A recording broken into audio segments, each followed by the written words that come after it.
Pergunta e resposta 80, domingo 30, do Catecismo de Heidelberg. Que diferença há entre a ceia do Senhor e a missa do Papa?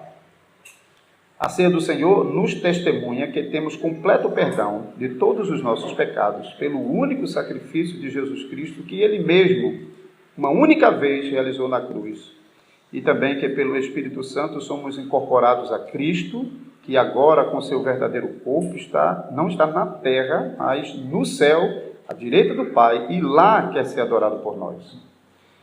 A missa, porém, ensina que Cristo deve ser sacrificado todo dia pelos sacerdotes em favor dos vivos e dos mortos, e que esses, sem a missa, não têm perdão dos pecados pelo sofrimento de Cristo.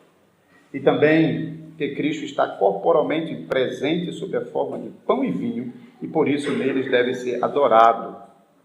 A missa, então, no fundo, não é outra coisa senão a negação do único sacrifício e sofrimento de Cristo, e uma idolatria abominável. Vamos orar ao Senhor, pedir o auxílio do nosso Deus. Senhor Deus, que Tu possa abençoar o Teu povo congregado com o ensino da Tua palavra. Por favor, Senhor, nos ajuda para que sempre tenhamos acesso à verdade, para que pelo erro não nos afastemos de Ti e não Te ofendamos. Mas também abençoa o Teu povo, para que o acesso à verdade não seja motivo de orgulho, de arrogância, e nem haja desprezo a despeito de conhecer a verdade, por causa de dar lugar ao pecado, de dar lugar à negligência, à falta de cuidado quando o assunto, especialmente, é a ceia do Senhor. Mas nos ajuda, Senhor, a compreender, mais uma vez nessa manhã, com os erros que a Igreja tem cometido na história, para que, corrigidos, possamos servir a Deus de modo adequado. Por favor, abençoa o Teu povo durante essa pregação e também abençoa o Teu servo para que ele possa transmitir a mensagem de Jesus Cristo por meio dessa pregação. Nós choramos, em nome de Jesus. Amém.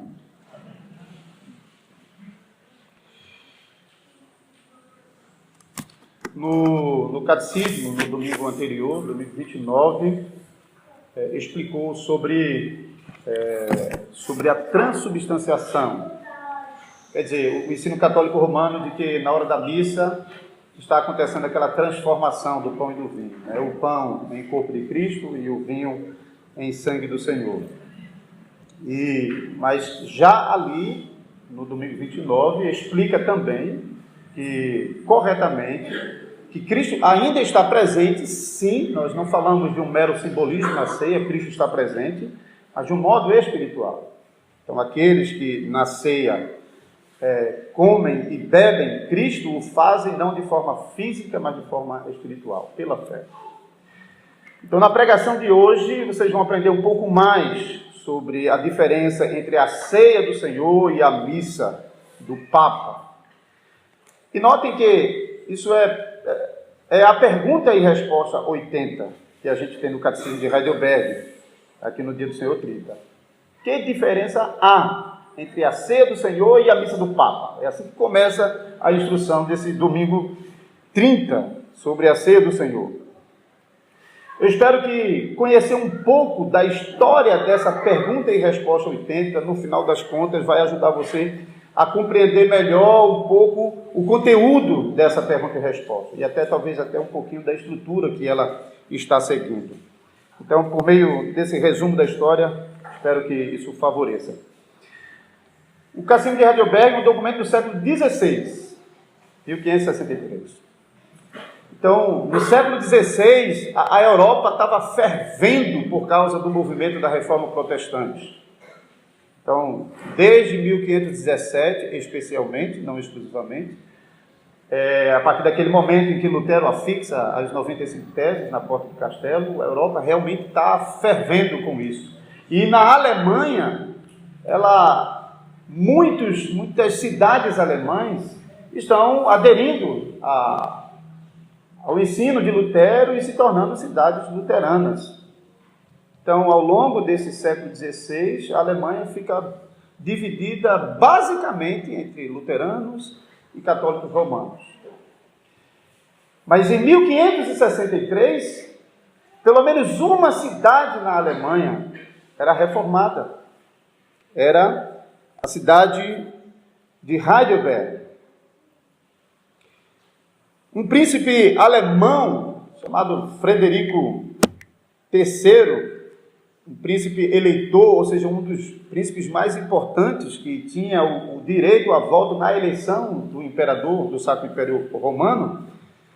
Então, um ano antes, em 1562, ele dá uma comissão para que um dos pastores da corte, Caspar Olevianus, e também o principal professor da Universidade de Heidelberg, o Zacarias Ussino, preparassem um catecismo que instruísse os súditos do reino na fé cristã reformada, diferentemente do que estava acontecendo em outras cidades que haviam aderido ao luteranismo ou que haviam mantido o catolicismo romano.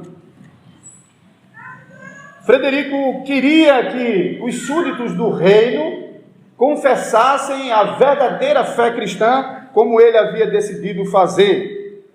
Então, esse catecismo viria a ter o nome da mesma cidade e da mesma universidade do estado do Palatinado, onde o príncipe tinha a sua jurisdição.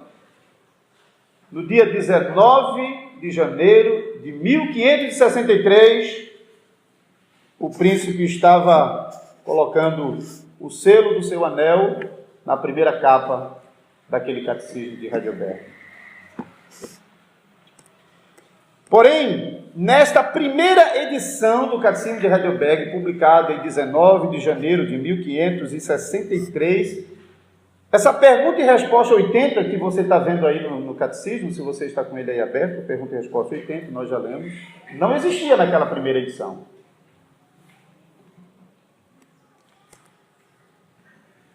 Uma pergunta interessante é, por que ele não estava ali? Naquela mesma época, do ano de 1545 até 1563, estava acontecendo um grande sínodo na Igreja Católica Romana, um grande concílio, chamado Concílio de Trento. Esse concílio foi convocado para combater a fé reformada protestante. Foi uma reação da Igreja Católica Romana contra os ensinos dos reformadores. E nesse Concílio de Trento, a Igreja Católica Romana reafirmou basicamente todas as suas práticas e doutrinas, com muito poucas exceções e algumas modificações. O Concílio de Trento terminou em 5 de dezembro de 1563, no mesmo ano do Catecismo de Heidelberg. No finalzinho do ano, o Catecismo foi feito em 19 de janeiro, lá no começo do ano. Não tinha ainda encerrado o concílio, portanto, as formulações oficiais da Igreja ainda não haviam sido publicadas. Na conclusão do Concílio de Trento, então, além das formulações, a Igreja Católica Romana publicou também aquilo que ficou conhecido como os anátemas, as maldições. E essas maldições eram destinadas àquelas pessoas que não concordavam com a doutrina católica romana. Também no que diz respeito à doutrina da missa. E é exatamente por causa disso que nós estamos vendo uma mudança aqui no catecismo, porque o príncipe Frederico, ele reage, ele fica indignado com aquilo que ele está tomando conhecimento da parte do Concílio de Trento contra os reformados. Então ele mesmo se recolhe em seu gabinete e, sentado em sua mesa, ele começa a redigir um texto que explica que aquilo que a Igreja Católica Romana estava ensinando na doutrina da missa era diferente do que aquilo que a Bíblia ensina e que os reformados confessavam. Ele então redige um texto que explica as diferenças entre a ceia do Senhor e a missa do Papa. E ele coloca esse texto em uma outra edição do Catecismo, que assumiu o lugar do que hoje é a nossa pergunta e resposta 80. Então, em dezembro de 1563, depois do dia 5, então naquela já era a terceira edição, antes disso ainda teve uma segunda edição, já tinha um esboço sobre um assunto sobre missa, mas ainda não tinha essa pergunta e resposta 80. Ela é inserida na terceira edição de dezembro de 1563, depois que o Concílio de Trento tinha amaldiçoado todas as pessoas que não criam na missa conforme eles ensinavam. Então, o próprio príncipe Frederico, que era um homem dotado de muito saber e instruído com homens bem poderosos na Escritura, como o seu pregador, Caspar Olevianos, entre outros, e os professores da universidade, entre eles Zacarias Ucinos, que é um dos principais nomes por trás do catecismo. Então, nessa estrutura, ele apresenta basicamente a diferença entre a ceia do Senhor e a missa do Papa. E a primeira diferença que nós vamos destacar aqui é que a ceia do Senhor ensina que os nossos pecados vêm do único sacrifício que Cristo Jesus realizou na cruz. O único sacrifício Jesus realizou na cruz. A missa do Papa, indo contra as Escrituras, ensina que o perdão dos pecados vem da repetição do sacrifício de Cristo. Esse sacrifício de Cristo é repetido no ritual da missa que os padres estão realizando cada vez de novo. Então, tem duas coisas erradas nessa formulação da doutrina romana, nesse ponto aqui. A Escritura, ela não ensina que o sacrifício de Cristo é repetido. Quando você vai estudar sobre isso, tem algumas justificativas da Igreja Católica Romana para negar que não é uma repetição, mas no final das contas acaba sendo. Então a Escritura não ensina isso, que o sacrifício de Cristo é repetido. A Escritura também não ensina que são os homens que realizam esse sacrifício. Duas coisas erradas já aqui. Nem se repete e nem é um sacrifício realizado pelos homens. A Igreja Romana diz que quando os padres, que na Igreja Católica Romana é também chamada de sacerdotes, e isso é porque no Antigo Testamento quem realizava os sacrifícios? Eram os sacerdotes. Então eles ensinam que quando os sacerdotes apresentam o pão e o vinho e tocam aquele sininho, está acontecendo um milagre da transformação, da transubstanciação. E então a partir daquele momento, eles dizem, já não há mais pão ali, há corpo de Cristo. E já não há mais vinho, há sangue de Cristo. E maldito seja aquele que ainda se referir como pão e como vinho. Isso é os anátemas da Igreja Católica Romana. Eles chamam isso de sacrifício da missa. E por que eles chamam isso de sacrifício da missa? Porque Cristo está sendo oferecido sobre a mesa do sacrifício. Há uma ligação direta entre os altares do Antigo Testamento. Então, em cada missa, Cristo está sendo oferecido de novo sobre o altar da missa como sacrifício para abençoar o povo. Mas a Bíblia não ensina isso. A Bíblia ensina que Cristo é oferecido apenas uma vez, não várias vezes. E que Jesus Cristo foi oferecido por si mesmo, não pelas mãos dos homens. Vamos abrir a palavra de Deus em Hebreus, capítulo 7.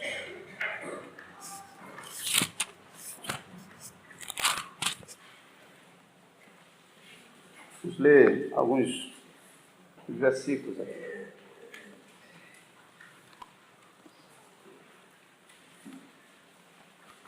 Verso 27 e 28. Que não tem necessidade, como os sumos sacerdotes, de oferecer todos os dias sacrifícios, primeiro por seus próprios pecados, depois pelos do povo, porque fez isso uma vez por todas, quando a si mesmo se ofereceu. Porque a lei constitui sumos sacerdotes a homens sujeitos à fraqueza, mas a palavra do juramento, que foi posterior à lei, constituiu o Filho perfeito para sempre. Veja ainda o capítulo 9, verso 11 a 14. Quando, porém, veio Cristo como sumo sacerdote dos bens já realizados, mediante o maior e mais perfeito tabernáculo, não feito por mãos, quer dizer, não desta criação, não por meio de sangue de bodes e de bezerros, mas pelo seu próprio sangue, entrou no Santo dos Santos, uma vez por todas, tendo obtido eterna redenção. Portanto, se o sangue de bodes e de touros e a cinza de uma novilha aspergida sobre os contaminados os santificam quanto à purificação da carne, muito mais o sangue de Cristo, que pelo Espírito eterno a si mesmo se ofereceu sem mácula a Deus, purificará nossas consciências de obras mortas para servirmos ao Deus vivo. Então, vejam ainda o verso 23 a 26. Era necessário, portanto, que as figuras das coisas que se acham nos céus se purificassem com tais sacrifícios, mas as próprias coisas celestiais com sacrifícios a eles superiores. Porque Cristo não entrou no santuário feito por mãos, figura do verdadeiro, porém no mesmo céu, para comparecer agora por nós diante de Deus, nem ainda para se oferecer a si mesmo muitas vezes, como sumo sacerdote, cada ano entra no Santo dos Santos com sangue alheio. Ora, nesse caso, seria necessário que ele tivesse sofrido muitas vezes desde a fundação do mundo. Agora, porém, ao se cumprir os tempos, se manifestou uma vez por todas, para aniquilar pelo sacrifício de si mesmo o pecado. Veja, ainda no capítulo seguinte, capítulo 10, o verso 10, nossa vontade é que temos sido santificados, mediante a oferta do corpo de Cristo Jesus, uma vez por todas. Verso 12, Jesus, porém, tendo oferecido para sempre um único sacrifício pelos pecados, assentou-se à destra de Deus. O verso 14, porque com uma única oferta aperfeiçoou para sempre quantos estão sendo santificados. Voltando ao texto de Lucas, capítulo 22, verso 19 e 20, que é o texto que nós usamos como fundamento de que a Santa Ceia não é uma invenção dos homens, mas é uma ordenança do próprio Senhor Jesus Cristo. Ele, ao tomar o pão e dar graça, dizendo, isso é o meu corpo que é oferecido por vós, semelhantemente, ele toma o cálice, dizendo, esse cálice é o meu sangue derramado em favor de vós. Jesus ainda não tinha morrido. Jesus está antecipando a sua morte. Mas ele não fala nada sobre a igreja repetir o seu sacrifício, mas ele fala sobre a igreja repetir este sinal que ensina sobre o seu sacrifício. E ele manda que a igreja continue fazendo isso, e temos mais ensino sobre a ceia em 1 Coríntios capítulo 11, quando lá o Senhor, Paulo, tendo recebido a instrução do Senhor, ordena a igreja que façam isso em memória do Senhor, dando até mais instruções ali de como devemos celebrar a ceia. Então não há nesse texto, existe uma imagem bem conhecida na internet, de 1529, do colóquio de Marburg, que tem Lutero à mesa e também Zwinglio. E Lutero está apontando para a mesa, onde está escrito uma das palavras do verso em latim, est, hoc est corpus meum, isto é, o meu corpo. Esse verbo est, ele enfatizou tanto isso, dizendo, isso é o meu corpo. E até dizem que ele fazia com tanta força, Lutero era muito carinhoso, ele fazia com tanta força na mesa que com a unha ele escreveu a palavra. Não sei se é lenda, mas considerando o temperamento de Lutero. Enquanto que você vê na mesma foto, não é tão claro como você vê a foto de Lutero apontando para a mesa, mas você vê Zwinglio apontando para o céu. Não, Cristo está no céu. O corpo dele está lá e não aqui na mesa. Percebam, meus irmãos, em todos esses textos que nós lemos, que Cristo nunca foi oferecido pelas mãos dos sacerdotes, como acontecia com os sacrifícios do Antigo Testamento, que eram oferecidos pelas mãos dos sacerdotes levitas. Mas todos os textos que nós lemos falam sobre Cristo oferecendo a si mesmo. Ele é o sacrificado e o sacrificante. A Escritura também não fala sobre Cristo sendo oferecido mais de uma vez ou várias vezes, como eles têm sugerido com o sacrifício da missa, com a repetição do sacrifício. Mas Cristo oferece uma única vez, e isso é suficiente para cobrir os nossos pecados de uma vez por todas. Então, a conclusão errada da Igreja Católica Romana, ao ensinar essa doutrina da missa, é que ela tira a esperança dos crentes, insinuando que os crentes não podem ter o perdão dos pecados se não houver aquela repetição. Não basta o sacrifício que Jesus fez. Eles dependem da missa. Não apenas ele, mas até os mortos, eles dizem. Então, até quem morreu com uma esperança, para ele foi uma falsa esperança, que depende ainda do trabalho dos sacerdotes. A segunda diferença a ser destacada no catecismo, e você até seguindo a estrutura, então naquilo que a ceia ensina, e depois daquilo que a missa ensina, a segunda parte vai falar sobre esse alimentar-se espiritualmente. Já mencionei que no domingo 29, domingo anterior, além de ensinar sobre a transubstanciação da Igreja Católica Romana, ensinou que os verdadeiros crentes se alimentam de Cristo espiritualmente, pela fé, não fisicamente. Então, na ceia do Senhor, aqueles que estão chegando com fé, alimentam-se de Cristo. Então, não tem nada a ver com um alimentar-se carnalmente, mas um alimentar-se espiritualmente. Porque ninguém que chega na ceia se alimenta de Cristo por comer o pão e por beber o vinho. Mas aqueles que se alimentam de Cristo, eles provam de Cristo quando comem o pão e bebem do vinho pela fé. Sem fé, ninguém se alimenta de Cristo. Portanto, esse alimentar-se de Cristo, que fala da nossa união com Cristo, o próprio catecismo menciona isso, é obra do Espírito Santo. Obra do Espírito Santo no coração dos crentes. Mas a Igreja Católica ensina coisa diferente. Ela ensina que os pecadores dependem da missa para ter comunhão com Cristo. Depende do trabalho dos sacerdotes.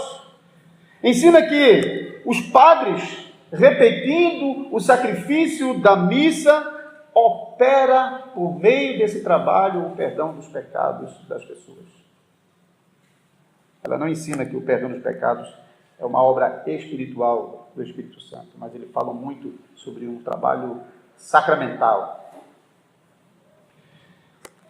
Terceira diferença que o catecismo aponta, nós então cremos que nós nos alimentamos de Cristo na ceia espiritualmente, pela fé, uma obra do Espírito Santo. Nós estamos dizendo com isso que o corpo de Cristo não está presente na hora da ceia ali.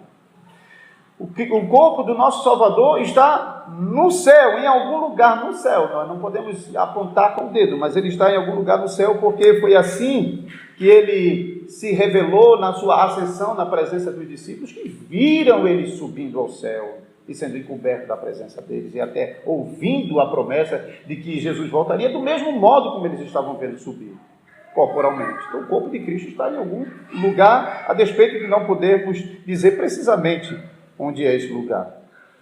E a Bíblia diz ainda que, tendo Jesus subido ao céu, ele não teve o seu corpo espalhado. Isso é uma outra doutrina luterana, que você vai ver no Dia do Senhor 18, que ensina que o corpo de Cristo foi como que desintegrado, né? Nós falamos não, ele subiu visivelmente e voltará daquele jeito, visivelmente. O corpo, fala de corpo.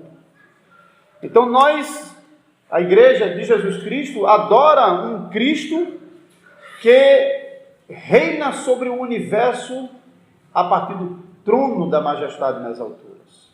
E ele se faz presente entre nós por meio do seu Espírito Santo. Então o seu corpo está no céu e ele se faz presente entre nós por meio do Espírito Santo. Porém, amados irmãos, mais uma vez a Igreja Católica está insinuando e ensinando coisa diferente. Ela ensina que Cristo está corporalmente presente na ceia. Ela ensina que o pão se transformou em carne, o vinho se transformou em sangue de Cristo. Ela ensina que o pão e o vinho da ceia são corpo e vinho. Não se usa mais, depois daquele momento, são corpo e sangue. Não usa mais, a partir daquele momento, a terminação corpo, pão e vinho. Só pode falar sobre corpo e sangue. Por causa disso, é que eles estão ensinando as pessoas a dobrarem os joelhos diante da hóstia. Porque eles estão ensinando que ali é Cristo mesmo que está ali presente. Corpo e sangue.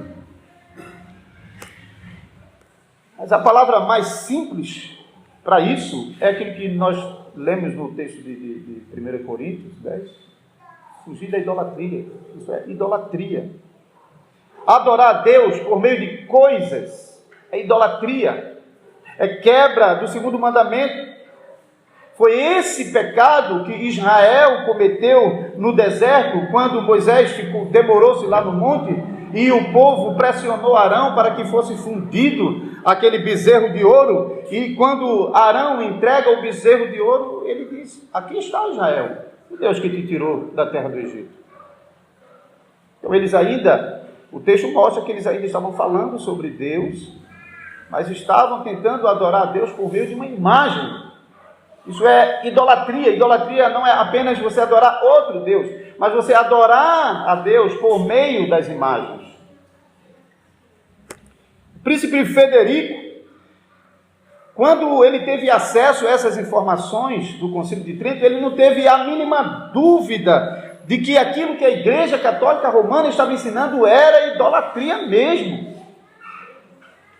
E ele expressa isso com essas palavras duras que nós encontramos aqui no final da pergunta e resposta 80. A missa, então, no fundo, não é outra coisa senão a negação do único sacrifício e sofrimento de Cristo e uma idolatria abominável. Algumas versões aí, uma idolatria maldita.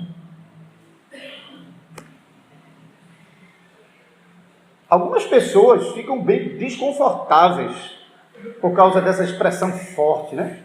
Especialmente quando vai lidar com as outras pessoas, porque missa é uma idolatria maldita, é uma coisa forte. Mas observem, pela própria estrutura do catecismo e da frase aqui, que o catecismo não está ofendendo as pessoas. O catecismo está falando da doutrina, do ensino, da missa mesmo. E com isso, o príncipe, ele queria alertar as pessoas sobre o erro romanista, a fim de que aquelas pessoas que tinham abraçado essa falsa doutrina pudessem abandoná-la e abraçar a verdadeira doutrina conforme o ensino da palavra de Deus. Porque isso seria em favor deles. As almas deles nunca encontrariam aquele consolo que o Catecismo de Heidelberg começa a falar desde o comecinho, na primeira pergunta. O meu único consolo na vida e na morte é que eu não pertenço a mim mesmo, mas eu pertenço de corpo e alma na vida e na morte ao meu fiel Salvador Jesus Cristo. Como alguém que acredita que a sua salvação depende do trabalho de outros pecadores pode ter segurança de salvação? O príncipe estava preocupado em proteger os seus súditos dessa mentira, dessa falsidade. Quando ele sentou no seu birô para escrever o texto daquilo que hoje é a nossa pergunta e resposta 80, ele estava de um lado indignado com a posição romanista acerca da mesa do Senhor, mas também conservava em seu coração a piedade pelas almas que durante tanto tempo tinham sido oprimidas pela igreja e que ainda estavam ameaçadas, e até hoje. O príncipe queria o bem do povo. E por causa disso, você lendo sobre Frederico III, você vai ler que ele também era chamado de Frederico o Piedoso. Ele era um homem muito piedoso. Mas o Papa não pensou assim quando ele publicou os anátemas contra os hereges que não aceitavam a sua doutrina. Ele não tinha piedade contra aqueles que estavam crendo, segundo eles diziam, na doutrina errada. As palavras publicadas pela Igreja Católica no final daquele ano de 1563, estavam carregadas de ira contra os cristãos reformados. Os romanistas não mostraram aquele cuidado pastoral que facilmente a gente pode encontrar aqui no Catecismo de Heidelberg, inclusive nessa frase tão forte. Porque, ao não aliviar a verdadeira maldição da missa, ele alerta os verdadeiros crentes: corram disso. Não ia ajudar se ele tentasse falar da missa de uma forma mais amena. Então, como está acontecendo hoje, por exemplo, que alguns estão usando os cânones de Dort, a palavra erro nos cânones de Dort, para dizer, bom, já que foi erro, assim, erro não é uma coisa tão grave assim, embora eles ensinem diferente, ainda dá para a gente caminhar junto aqui. E até por causa disso, o projeto Dort Brasil publicou a edição 2016, substituindo a palavra erro por heresia, e explicando que a palavra ali é heresia mesmo. Porque eles não apenas se afastaram de um aspecto da doutrina, mas eles abandonaram a verdadeira doutrina da salvação. Então não ia adiantar se simplesmente ele tentasse aliviar o que de fato a missa é. É uma idolatria maldita. Mas você pode explicar para as pessoas, não está falando dela, está falando da doutrina que ela decidiu abraçar. E por causa da gravidade do erro dessa doutrina, essas pessoas são chamadas a abandonarem essa doutrina e abraçarem a verdade. Meus amados irmãos e irmãs, nós devemos pensar nessas coisas quando o Senhor nos chama para virmos a Santa Ceia, a mesa que Ele mesmo ordenou que fosse preparada para os fiéis. Deus quer que nós o adoremos em espírito e em verdade. Nós não podemos, de um lado, cair no erro da carnalidade do catolicismo romano, mas do outro lado, nós também não podemos cair no erro de nos aproximarmos da mesa do Senhor sem fé. Quem se aproxima da mesa do Senhor sem fé, come o pão e bebe o vinho. Mas ele não prova de Cristo e come e bebe para a sua própria condenação. Examine-se, irmãos. Aproximem-se da ceia do Senhor com fé. Reconheçam, confessem e abandonem os seus pecados. Mas também confiem na verdadeira promessa de perdão de pecados baseado no único sacrifício que o Senhor Jesus realizou de uma vez por todas na cruz do Calvário. Cristo promete não a remissão parcial, mas a remissão completa de todos os pecados daqueles que o confessam em espírito e em verdade. E orem a Deus para que Ele conceda a graça de experimentar os resultados dessa verdade abraçada com fé na vida de vocês, no viver diário de vocês. Que seja uma vida que mostre os sinais da verdadeira conversão, não apenas falando contra a doutrina romana, porque faz as pessoas se ajoelharem diante do pão, mas negando também a outra mentira de pessoas que têm se aproximado da ceia do Senhor sem fé.